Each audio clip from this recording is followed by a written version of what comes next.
Cézanne peut vous expliquer un petit peu les grandes lignes du projet. Les prémices de ce projet sont le fait que les jeunes qu'on accueillait ne trouvaient pas de sens au projet qu'on menait à l'intérieur de la MEX. Et pour donner un peu plus de sens, on leur a concocté un petit projet qui allait leur parler, qui allait les mettre en action, qui allait pouvoir leur faire vivre des émotions.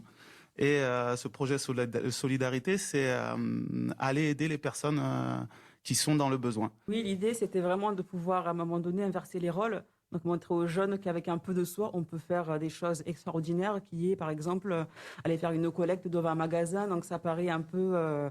c'est pas chose de simple, mais on donne un peu de soi et avec ce qu'on récolte, on peut offrir à des personnes qui sont dans le besoin et qui va les aider à un moment donné dans leur vie. Kylian, toi, tu as participé en 2019 avec ton éducateur Steven au projet Solidarité. D'abord, on a fait les flyers. Ensuite, on est allé installer le stand dans un magasin au centre-ville de Clermont-Lérault. On a récolté des dons ou quoi pour après les trier, les mettre faire des kits pour ensuite les redistribuer aux personnes dans le besoin. Ça a été de l'émotion envers toutes les personnes qu'on a pu discuter, envers leurs histoires qui ont été assez touchantes. Voilà, moi en tout cas, j'ai beaucoup participé. Ça m'a rendu fière d'avoir fait cet acte, d'aider des gens, de leur avoir tendu la main pour un soir et de leur accueillir de la chaleur humaine. Participer, c'est mettre son cœur. Participer, c'est donner de sa voix, c'est tendre la main. Ouais. Donc ça, c'est participer sur un projet Solidarité, comme dont on vient de parler. Participer dans une globalité de ce que l'on propose sur la MEX, en tout cas, c'est adhérer à ce que l'éducateur propose, c'est suivre la mouvance. C'est profiter de son temps pour le mettre vraiment à contribution d'un projet commun. Pour moi, la participation, c'est simple, c'est aider les personnes, aider en soi-même, mettre du cœur et vivre l'instant présent avec les personnes, que ce soit les adultes comme les jeunes mineurs ou les jeunes majeurs, entre guillemets. Donc, c'est vivre l'instant dans le moment présent et au final, on est tous une équipe, tous ensemble, quand on fait ces projets-là. Donc, je pense que renouveler tout ça avec d'autres jeunes et nous en plus, c'est que du plus, en fait. Pourquoi pas, si tu peux aider, pourquoi pas, tu vas pas le faire. Moi, en tout cas, si je peux aider quelqu'un, je vais le faire. Aujourd'hui, l'enregistrement à la radio, tout ça, c'était quelque chose de difficile. Tu m'as dit même... C'était un petit peu long, c'était lourd. Un petit peu embêtant, on va dire. Mais après, je l'ai quand même fait parce que rester dans le thème de la solidarité. Et si c'était à refaire? Bah, je le referai. Ouais. C'est ça qui est important, c'est que même des jeunes qui ne vont pas participer pendant ce projet, au final, on s'aperçoit quand même avec leur discours qu'ils retiennent des choses et des choses positives de ces projets. Donc, c'est sûr que sur la semaine, ça ne se verra peut-être pas. Mais en reprenant la semaine des mois après, oui, on arrive aussi à voir que ça les a atteints, touchés ou fait réfléchir. Et, oui, ça les aide, hein. Ça contribue aussi dans leur parcours à avancer. Du coup, pour ma part, pour la participation, oui, ça a été...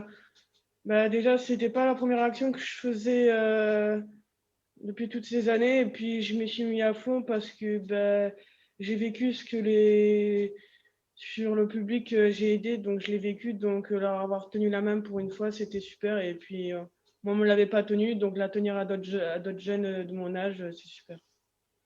L'ensemble de ces projets, là, c'est la solidarité, mais il y a eu la découverte avec des animaux, il y a eu de la peinture en bâtiment, il y a eu des rénovations de canoës, de bateaux. Il y a toujours des thèmes assez interpellants quand les équipes me présentent les projets. Et je pense que c'est ce lien de confiance qui fait que les enfants suivent les éducateurs et s'y essayent. On essaye toujours de partir de leurs propositions, de leurs initiatives, mais entre ce qui est réalisable et aussi la temporalité des équipes, on essaye de trouver un compromis, je dirais, pour avoir des projets qui correspondent aux besoins. Et il y a vraiment cette confiance et se faire avec. Les éducateurs ont à cœur de montrer l'exemple. Et pour moi, ce qui est important, c'est cette béquille éducative. Au début, on fait pour le jeune, ensuite on fait avec lui, et les dernières étapes, on fait à côté de lui et on fait derrière lui. Et quand on est derrière, le challenge, il est gagné.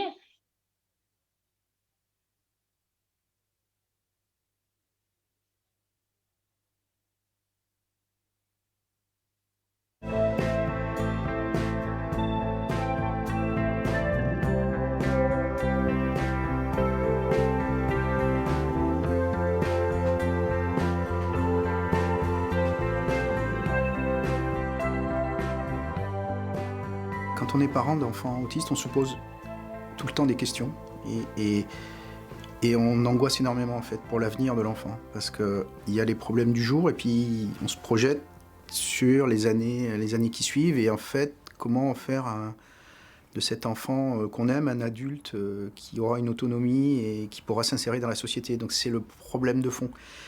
Et je pense que tout ce qui déjà à travers le CESAT peut permettre de nous aider à la fois à comprendre, à se projeter et à construire les pistes pour l'enfant, parce que chaque enfant est différent, ils sont tous différents, et donc il faut les aider tous de façon différente et trouver le meilleur chemin pour en faire un adulte. Donc là je pense qu'effectivement, il y a quelque chose de très intéressant à faire dans l'interaction avec les parents. Sur le CESAT en lui-même, je trouve que c'est une structure à taille humaine où comment dire, on a une écoute, dans le sens où dès que j'appelle, on me répond tout de suite, il n'y a pas un standard qui va me faire attendre 4 heures. Je veux dire, le contact avec les intervenants se fait directement également, ce qui est une très bonne chose, sans passer par une hiérarchie qui filtrerait tout ça. Donc on a vraiment l'impression d'être un peu dans une famille, en fait, quelque part. Je veux dire, ne serait-ce que par exemple que les interactions par SMS, etc. Vraiment, tout se fait entrer en toute fluidité, en toute simplicité. Et c'est très appréciable. Je pense qu'il faut tout dire, on n'a jamais rien caché, donc des fois ça ne plaît pas, hein. Mais bon, on le dit quand même, mais au moins on sait à quoi nos objectifs. Il faut mieux dire ce qu'on ressent, ce qu'on veut, que de tourner autour du pot et puis de passer à quelque chose ou de faire semblant, parce que s'il n'y a pas, je veux dire, d'échange réel, il n'y a pas de cohésion et ça ne peut pas marcher.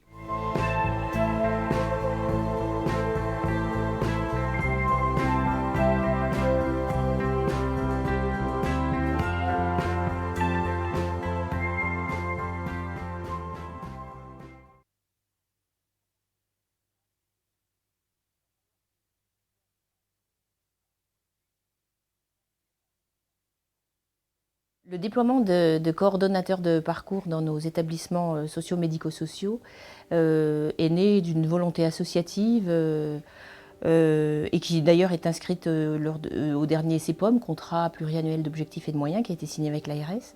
Donc avec un objectif clairement identifié, déployer des coordonnateurs de parcours dans les établissements.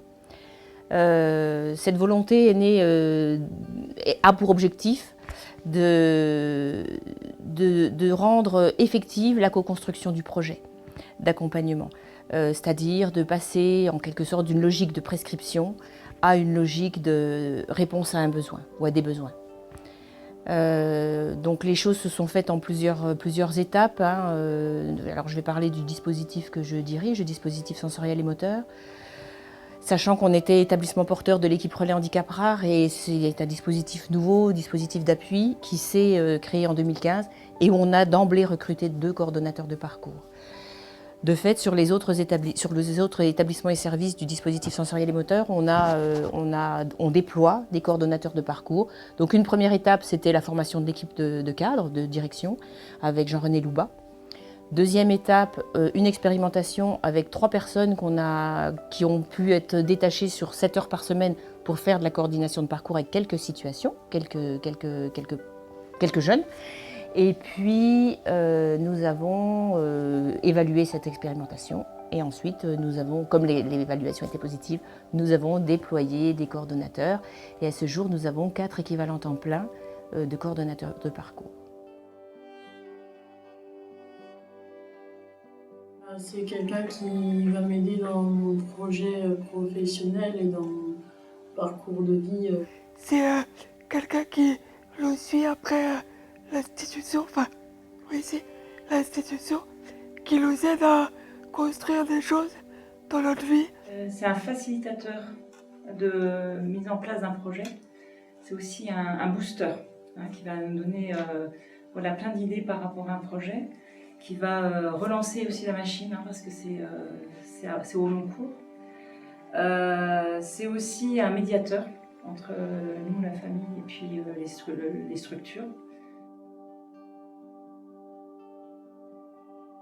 C'est un nouveau métier qui ouvre sur la prise en compte globale de la personne. Moi, je pense que ce rôle est vraiment essentiel dans la mesure où il permet d'exprimer à une personne l'ensemble des éléments qui nous semblent importants dans les relations avec le service. Et d'avoir une personne ressource, une personne fixe tout au long du parcours, voilà, ça me paraît très important pour les familles.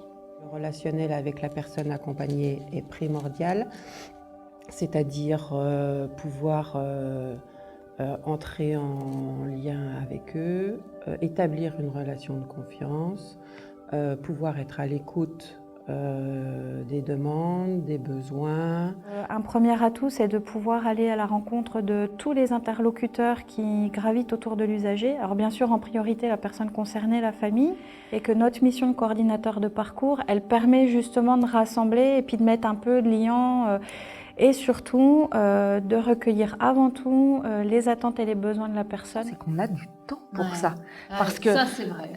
C'est notre métier d'être là pour eux.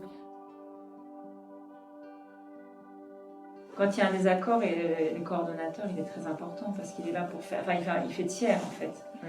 Et nous, on peut lui exposer nos difficultés, il les comprend, ou voilà. Et en fait, à partir de là, il peut être le lien entre les deux parties. Et c'est très aidant pour nous. Et puis ce petit pas de côté qui permet d'avoir un recul et ne pas être voilà, dans le quotidien avec le jeune et l'affect qu'il peut avoir. Le coordinateur est vraiment un élément qui va faire valoir la parole de la personne accompagnée.